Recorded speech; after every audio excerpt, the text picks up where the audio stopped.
Vamos a comenzar a continuación con la presentación de un ejemplo de simulación en una hoja de cálculo, de simulación del modelo de negocio en una universidad. Para ello paso a compartirles la hoja de cálculo que la van a tener ustedes a su disposición para poder practicar con ella y seguir pues conociendo en más profundidad los detalles y lo que puede aportar una hoja de esta naturaleza en su toma de decisiones. Muy bien, ¿cómo se conforma una hoja de cálculo? Primero, estamos proyectando la cuenta de pérdidas y ganancias analítica. También deberíamos proyectar el balance para tener mayor seguridad que hemos hecho una correcta estimación de los saldos y de las partidas de pérdidas y ganancias, porque algunos de ellos vienen de partidas del balance. Y deberíamos calcular también una estimación del movimiento de efectivo, porque nos hace falta de cara a saber las partidas de financiación que tienen efecto en los costes financieros. ¿De acuerdo? En este ejemplo solamente vamos a hacer la proyección de la cuenta de pérdidas y ganancias analítica. Para ello, la hoja central, por lo tanto, es una hoja de estimación de la cuenta de pérdidas y ganancias analítica donde figura esta cuenta con los ingresos clasificados en los diversos productos, el coste de profesorado, lo cual determina el margen bruto, otros gastos que suponen salida de efectivo, coste de personal, de soporte, de administración y directivos y otros gastos operativos. Y eso nos permite calcular el EBITDA. El EBITDA es una magnitud importante porque refleja normalmente la salida de efectivo que ha tenido la compañía. A estos gastos le quitamos el consumo de los bienes de capital y nos dan las amortizaciones, con lo cual obtenemos el resultado operativo. Al resultado operativo le restamos el resultado financiero, normalmente gastos financieros mayores que ingresos financieros, y nos dará el resultado antes de impuestos, que tiene que ser equivalente, si no hay impuesto, al resultado neto. Bien, nosotros vamos a estimar además algunas partidas básicas para poder calcular cuenta de resultados. Y estas son el flujo libre de caja, que es el EBITDA menos las inversiones de reposición que realizamos cada año, porque eso va a determinar al final las necesidades de financiación y con ello los costes financieros. Por lo tanto, tenemos una magnitud que se llama flujo de caja libre del negocio, que es el EBITDA menos estas inversiones recurrentes, y si al flujo de caja libre del negocio le restamos los gastos financieros que pagamos y la devolución de deuda, nos dará el flujo de caja libre que se le queda al propietario. En este caso, como el propietario se trata de una institución de interés social que sin ánimo de lucro, pues podríamos decir que es el flujo de caja libre que se le queda a la entidad al final. ¿De acuerdo? Muy bien. ¿Cómo vamos a proceder? Pues como queremos hacer una simulación que nos ayude a la toma de decisiones, hay determinadas variables de nuestras decisiones que sí podemos discutir y queremos saber cuál es el efecto en esta cuenta de resultados. Esas variables nos las vamos a llevar a una hoja de toma de datos. Esas variables que estamos indicando que queremos analizar la sensibilidad que tienen dentro de la cuenta de resultados analítica, la cuenta de pérdidas y ganancias analítica, las describimos en las columnas A y B.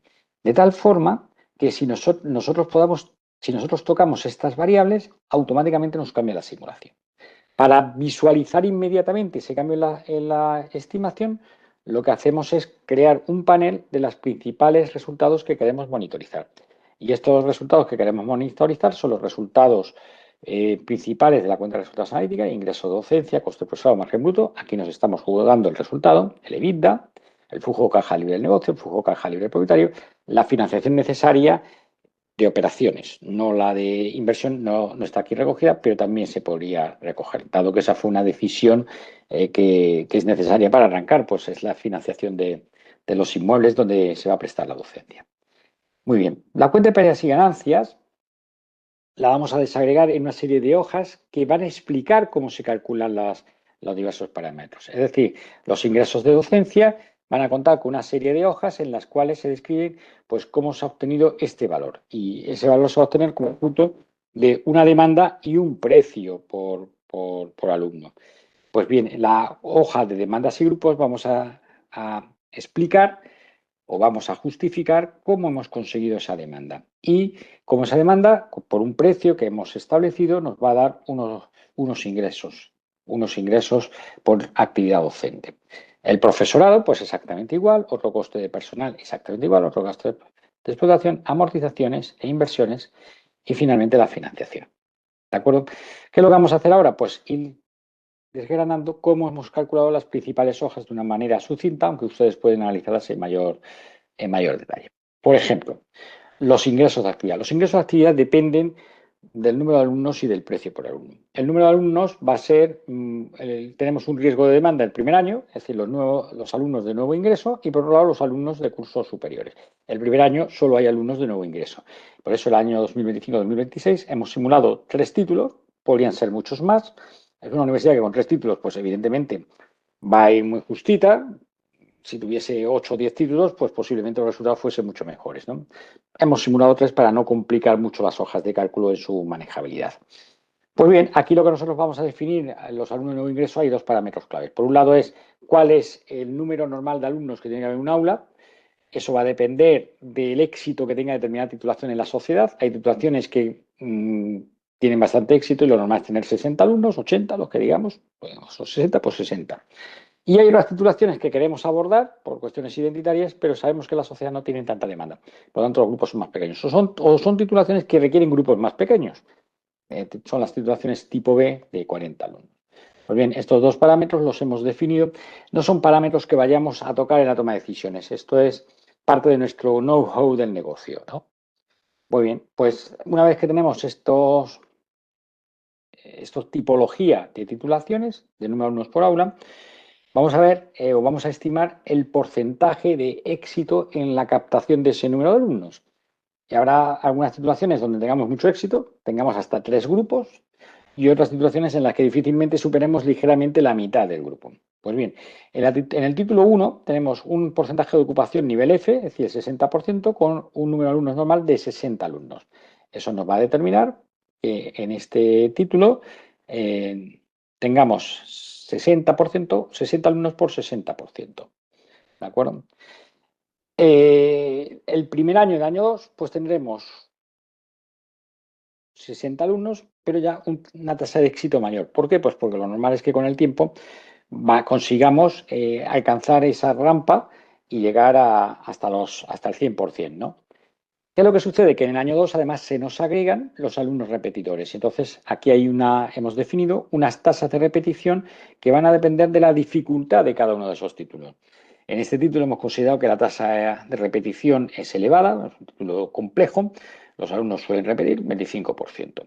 En los títulos complejos, obviamente, la tasa de abandono también será más alta, ¿no? Para determinar los alumnos de primer año, pues evidentemente hay que tener en cuenta no solo los que entran, sino también los de repetición. Y así sucesivamente en cada uno de los títulos. ¿De acuerdo? ¿Qué es lo que sucede con los daños sucesivos? Pues con los daños sucesivos, en el segundo año de esta primera promoción, pues tendremos los alumnos, al menos los 36, menos los que se han ido. Y aquí hemos definido una tasa de abandono que en esta titulación es del 10%. Por lo tanto, se nos han quedado 32. Como ven, en la diagonal va descendiendo porque la tasa queda al final muy baja, en el último año ya es muy baja porque ya realmente suelen ser pocos los alumnos que se van. Sin embargo, en el segundo año, en el tercer año, pues sí tenemos el efecto de la tasa de repetición, que siempre se calcula sobre el mismo curso del año anterior. En este caso es un 25%, con lo cual pues vamos teniendo una estimación de alumnos. Esto nos sale que en esta titulación, en cada uno de los cursos, pues tendremos estos alumnos. Igual con las otras titulaciones. Esta segunda titulación es la titulación con más éxito, es decir, tiene un porcentaje de ocupación de 2 grupos y bueno, pues eso nos va dando pues unos niveles más altos, y como ven, 120, 246, 388, 609.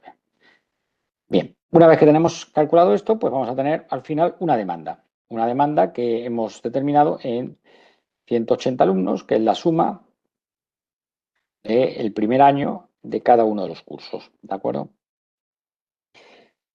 Queremos verificar que realmente no nos hemos excedido excesivamente, pues calculamos sobre el tamaño del mercado, por ejemplo, el número de alumnos que hay en las universidades locales, 12.000, ¿qué porcentaje ocupamos nosotros? El 1,5. Lo normal es andar entre el 2,5, el 2, 2,5, en este caso es el 1,5. Tenemos aquí pocas titulaciones, hemos dicho 3, lo normal es tener pues 8 o 10 titulaciones, entre 8 y 10 titulaciones.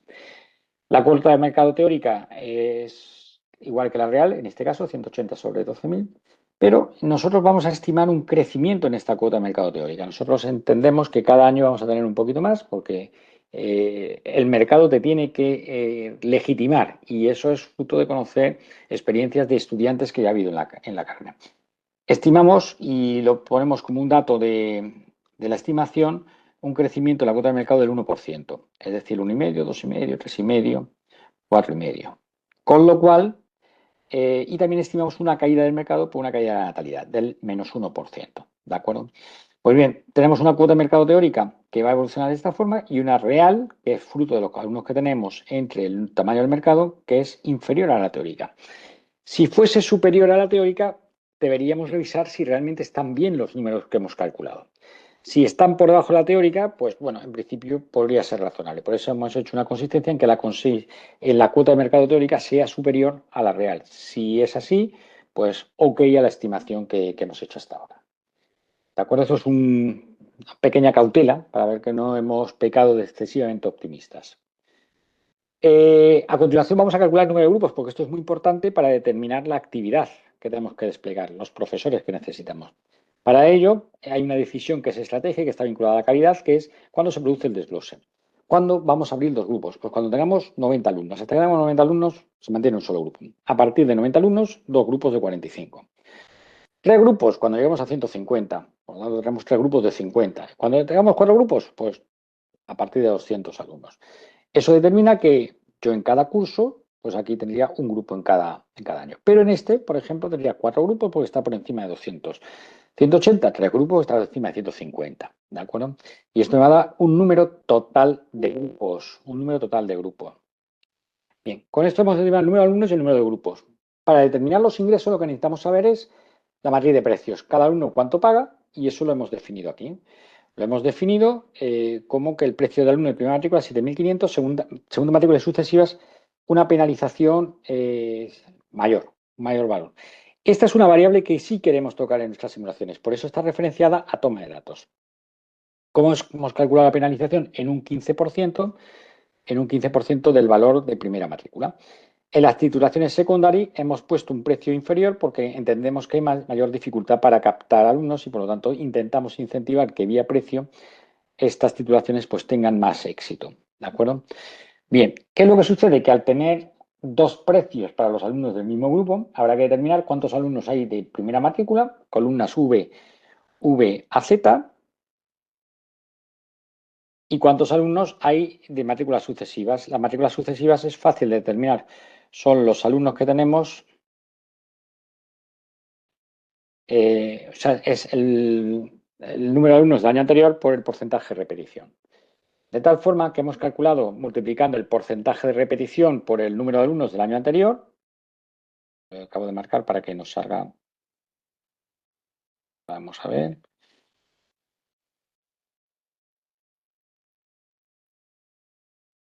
36 alumnos y el porcentaje de repetición es el 25%. Con lo tanto, 36 por el 25% es lo que nos da este 9. 14, pues es lo mismo. Es la demanda del año anterior, F7, que son 57, por el B25, porque sigue siendo el 25% el primer año. El segundo año es B26, es algo menor. El tercer año, la tasa de repetición B26. Y el cuarto año B26. Es decir, esta es una titulación que tiene unas repeticiones de B25 y B26 que son 25%, 25% y 15%. Bien, esto nos va a determinar el número de alumnos que tenemos en segunda matrícula. A esta matriz de segunda matrícula le aplicamos un precio, el precio que tiene un 15% mayor. A los alumnos de primera matrícula, el precio base, 7.500. A estos 8.000 y pico, un 15%. De ahí nos va a permitir obtener un cuadro de ingresos. Ingresos que es multiplicar el número de alumnos de cada tipología. El de cero es evidente. En el caso de serían todos de primera matrícula por el precio de primera matrícula. Sin embargo, en el 26-27 vamos a tener alumnos repetidores con una matrícula un poquito más alta. Este es el B37, es esta parte. Alumnos de primera matrícula con el precio base. Y a ellos le vamos a añadir la inflación, porque los precios normalmente los vamos a ir revisando con la inflación. Y así sucesivamente. La inflación la vamos a ir subiendo, pues elevando al cuadrado, elevando al cubo. ¿De acuerdo? Y esto nos va a dar el total de ingresos de cada titulación. ¿Qué es lo que hacemos? Pues vamos a sumar el total de ingresos en premium y en secondary, y eso nos da el total de ingresos que va a ir a la cuenta de resultados. Luego, en la cuenta de resultados, yo voy a tener como total de ingresos del último año 6.676.855 más 1.005.017 y eso sale 7.681.800 8.872. Menos 384.000 de las becas, me sale 7.297.779. Muy bien, una vez que hemos determinado los ingresos, vamos al profesorado. El profesorado, lo primero que tenemos que determinar es qué profesorado necesitamos. Para ello, normalmente la legislación universitaria nos está indicando un porcentaje o un número de profesores a dedicación por cada X número de alumnos. En este caso hemos supuesto 25 alumnos, que es lo que exige, por ejemplo, la legislación española. Esos 25 alumnos, esos 25 alumnos me darían a un profesor exclusiva. ¿Cuántas clases tiene que dar un profesor a dedicación exclusiva o completa? Pues tiene que dar 4 asignaturas, es decir, tiene que dar el equivalente a 8 horas de clase diaria en cada uno de los semestres. ¿Cuántas números de asignaturas deben dar los asociados sobre los exclusivas? Pues como máximo un 40%. Podrían ser menos, es decir, que hubiese más profesora exclusiva que asociados, pero nunca más asociados del 40%. O sea, los créditos que imparten los asociados no pueden ser más del 40% de los créditos totales, porque entonces la universidad pierde un poco su sentido de... parece que está externalizada completamente. A los profesores de exclusiva les voy a reconocer una reducción de actividad docente cuando hace una actividad científica superior a la media o superior a la exigida normalmente, o bien cuando hacen tareas de gestión relevantes. Supongamos una reducción del 25%. Y por último, no toda la docencia la dan los profesores a dedicación exclusiva o completa, sino que la dan también los asociados. Pues un coste de profesor asociado. Claro, ¿esto qué me va a dar? Pues con el número de alumnos que tengo en la universidad, me va a determinar, utilizando el ratio que hemos dicho, pues el número de profesores. Y lo que sí hago es redondear, porque no puede dar medio profesor. La fórmula redondear hay que utilizarlo mucho porque hay que redondear al número más cercano, ¿no? Para que no tengamos medio profesor. Hemos estimado que el 25% de los profesores tienen una reducción, excepcional. Por lo tanto, redondeamos que el número anterior va a tener con reducción de investigación 2, sin reducción de investigación 5. ¿De acuerdo?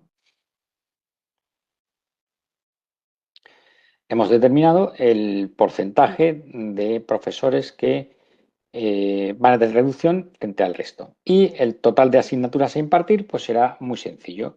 Será, si hay 10 asignaturas en cada curso, para cada curso hay 10 asignaturas, vamos a sumar el número de grupos que tenemos y el número de grupos que tenemos, pues en este caso los teníamos calculados en la columna de grupos, nos sale que tenemos 40 grupos el primer año, 90 el segundo, 120, 180. ¿De acuerdo? De estos 40, ¿cuánto van a dar los profesores a exclusiva? Pues 26. ¿Cómo lo hemos calculado? Pues hemos dicho, vamos a ver, los profesores que son a dedicación exclusiva tienen que dar 4, sin reducción de investigación, es decir, con reducción de investigación serían, E5 serían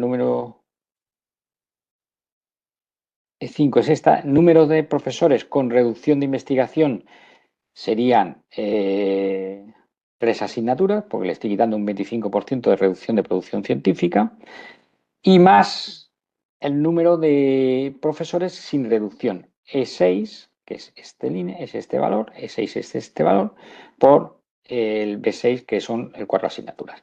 Es decir, serían 5 por 4, 20, más 2 por 3, 26.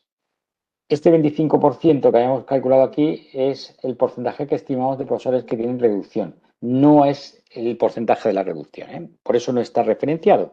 Esto es un dato explícito puesto fruto de nuestro conocimiento del negocio. Coincide en el logaritmo, podría haber sido diferente, pero en este caso coincide. Bueno, pues si yo tengo 40 asignaturas a impartir, los de exclusiva me dan 26, pues ¿cuánto me dan los asociados? Pues me dan 14, la diferencia, ¿de acuerdo? Y ahora, cuando yo tengo profesores, no todos cobran igual, tengo varias categorías. Hemos planteado 4 categorías con coste diferente cada una y con una presencia en la universidad, pues modelo piramidal. La categoría más alta tiene menos, la segunda sí tiene un porcentaje relevante y las dos inferiores, o sea, serían 15, 35 y 50, ¿de acuerdo? Es personal en formación, profesor ayudante, profesor adjunto es el que ya ha pasado, ya está doctorado y y está empezando una carrera de investigación más potente, el profesor titular ya está consolidado y el profesor senior es el que dirige el área de conocimiento, ¿no? Bueno, pues esto nos sale con estos porcentajes que estos 7 profesores que teníamos aquí, pues me saldría un catedrático, 2 titulares, 2 adjuntos y 2 ayudantes, ¿de acuerdo? ¿Qué es lo que sucede? Que estos 7 profesores no los puedo utilizar de forma... Muchas veces voy a tener demandas de asignaturas en las que no dispongo de profesores de ese área. Entonces, existe una cierta rigidez. Es decir, yo tener un profesor me puede atender un determinado área de conocimiento, pero no me puede atender otras. Entonces, se generan rigideces donde a veces no voy a poder tener los profesores al 100%. ¿Eso qué significa? Pues que tengo que incrementar el número de profesores en la plantilla a la hora de hacer los cálculos, porque voy a necesitar más profesores para atender esa docencia de 26 asignaturas. Ese incremento lo hemos estimado el primer año en un 30%, el segundo curso en un 20%, 15% y un 10%. Conforme crece la estructura de la universidad, esa ineficiencia se va reduciendo porcentualmente, ¿de acuerdo? Pero siempre queda algo de ineficiencia. Por ello, el cálculo del coste de profesorado lo vamos a hacer sobre este valor que tiene este colchón, esta desviación que vamos a considerar asumible. En lugar de 40 el último año, pues van a ser 43, en lugar de 25, 28, en lugar de 16, 20, en lugar de 7, 8. Pues sobre esta tabla, es sobre la tabla que está en las líneas 17 a 21, es sobre la que vamos a construir el cuadro de coste. El cuadro de coste está en las diversas categorías, las 4 categorías, y el número de profesores que vienen de ahí abajo, es decir, aquí cuando decimos 7, este 7 procede de aquí, de esta tabla con desviación, total con desviación. Oye, ¿y cuál es el coste del profesor? Pues el coste del profesor es el coste base. El coste base del profesor era, en este caso, B27. B27 está aquí abajo. Perdón, B27 no. El coste base, aquí lo que pasa es que está referenciado al año anterior. B12. B12, en este caso, es 67.500. ¿Qué es lo que sucede? Que cada año este coste lo voy a ir aumentando por la inflación. ¿Y cómo lo hago? Pues el del año anterior más la inflación, ¿de acuerdo? Que es un valor fijo, que es B27, la casilla B27. Muy bien, pues si yo tengo el número de profesores de cada categoría por el coste de cada una de la categoría, que va aumentando por el incremento para mantener el poder adquisitivo, pues me sale el coste total de cada categoría. Y eso me da un coste total, recuerden esta cifra, 2.763.000, que es la que va a venir aquí, 2.763.000. Pero además de profesor a dedicación completa, tengo profesores asociados. Los profesores asociados teníamos un número de asignaturas y un coste de asignatura, 7.500. Que lo que sucede que el segundo año, pues hay que añadirle el IPC.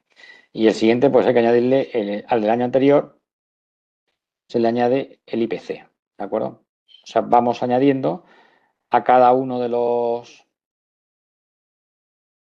costes, le vamos añadiendo el IPC. B27, muy bien, aquí sería B27 al cuadrado y aquí B27 al cubo, porque está referenciado a F25, que es el número de profesores, y B9, que es el valor inicial, ¿de acuerdo? Pues hay que elevarlo cada uno, el acumulativo de inflación. Muy bien, esto me va a dar un total de coste de profesorado, que me ha cambiado ligeramente sobre el valor inicial. La cuenta de pérdidas y ganancias en profesor asociado lo hemos modificado ligerísimamente. Muy bien, después nos vamos a otro coste de personal. Otro coste de personal es el personal de administración y soporte más el cuadro directivo. Estimamos el número de profesores y aquí introducimos que el número de profesionales va a estar en función del número de alumnos, pero que hay un mínimo de profesionales que necesitamos. Lo hemos establecido entonces, podemos haber establecido 18 o 20, pero no es una variable decidida, esto es fruto de nuestro conocimiento del negocio. Número de directivos, de funcionamiento, número de vicerrectores, número de decanos y un rector, evidentemente. Con lo cual vamos a tener pluses de cargo y académicos y el rector no tiene plus, el rector directamente tiene un sueldo. ¿De acuerdo? Pues de esta forma, con los incrementos salariales y en el caso de los profesionales con el personal de soporte, los deslizamientos, lo ven aquí abajo, el deslizamiento en media anual, VB18, más la inflación. ¿De acuerdo? Ahí tienen los diversos valores y están calculados para cada uno de los años. Los deslizamientos es el cambio de categoría dentro de los profesionales de soporte, que aunque las funciones sean parecidas, se les va reconociendo una mayor categoría según los convenios laborales. Además de otros gastos de personal, pues tenemos otros gastos de explotación, donde hay un panel de valores o de variables que consideramos críticas a la hora de determinar los costes.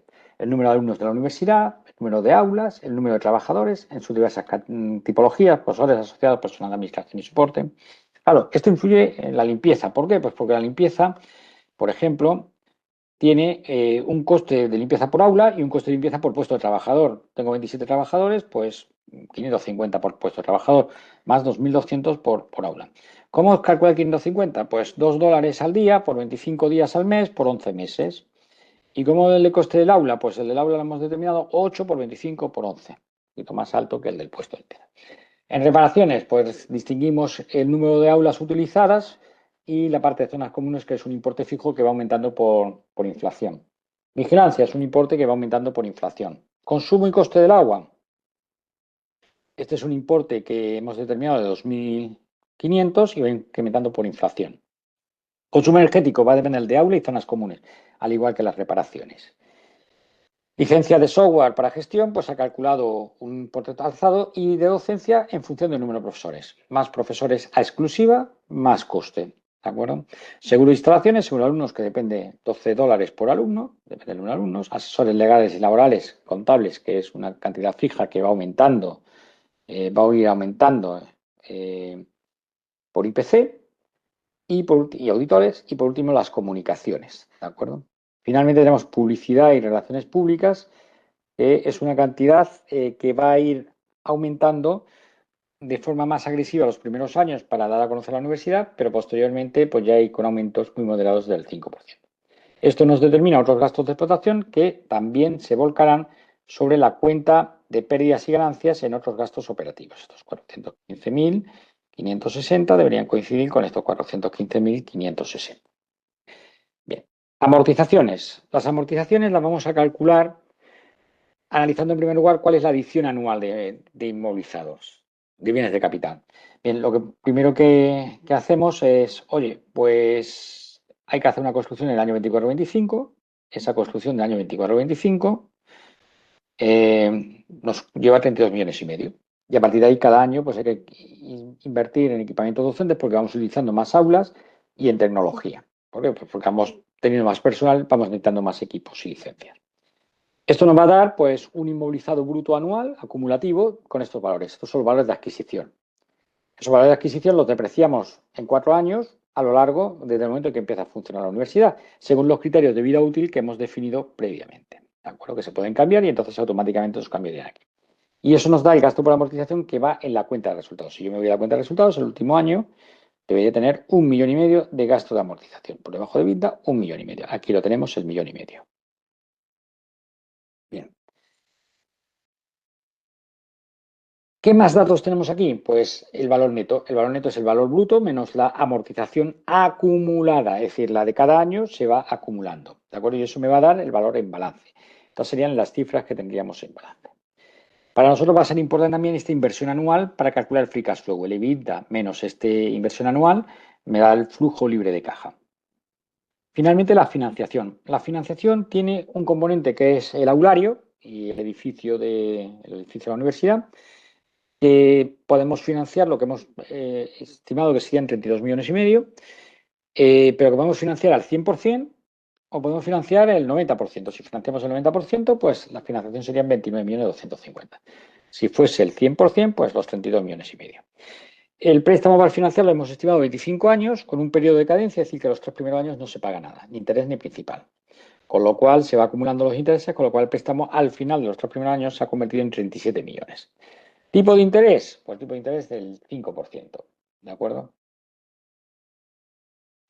Muy bien. ¿Qué es lo que vamos a hacer a continuación? Pues lo que vamos a hacer a continuación es calcular el cuadro de amortización financiera, que esto es un cálculo financiero que me permite tener una cuota constante, de manera que esta cuota constante supone que voy a pagar un interés fijo del 5% por el capital pendiente de cada año, con lo cual el interés es el 5% de el importe del año anterior, 37.622 por el 5%.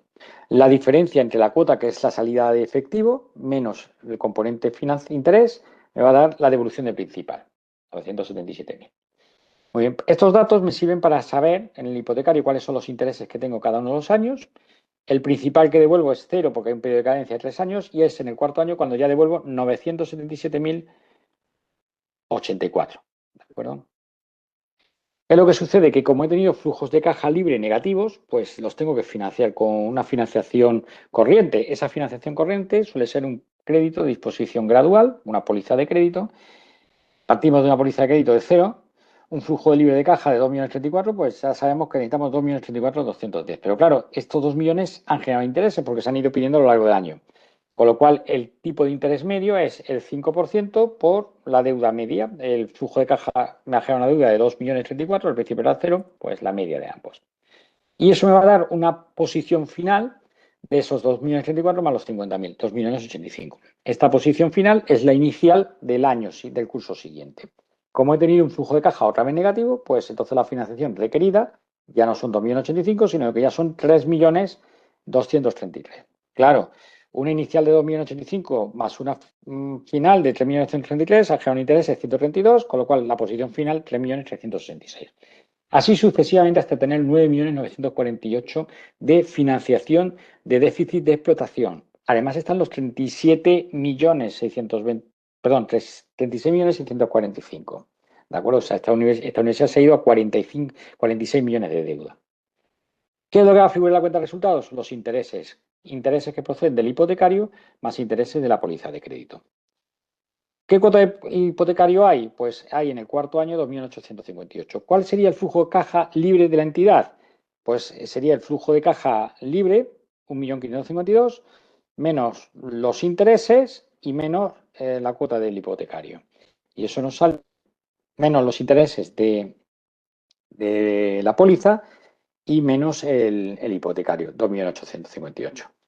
Eso nos vamos al final a un importe de 1.816.000. 1.816.000, que es el flujo libre del propietario, que sería la diferencia entre posición inicial y posición final, más la cuota del hipotecario. Ese sería el flujo libre de caja de la entidad.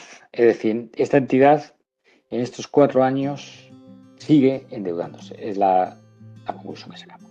Pues bien, ¿para qué sirve la simulación? Para ir cambiando estas variables y ver qué impacto tiene cada una de ellas en los resultados. ¿Cuáles son las más eficaces en esos resultados de la entidad? Y con esto, pues, hemos acabado esta simulación. Muchas gracias por su atención.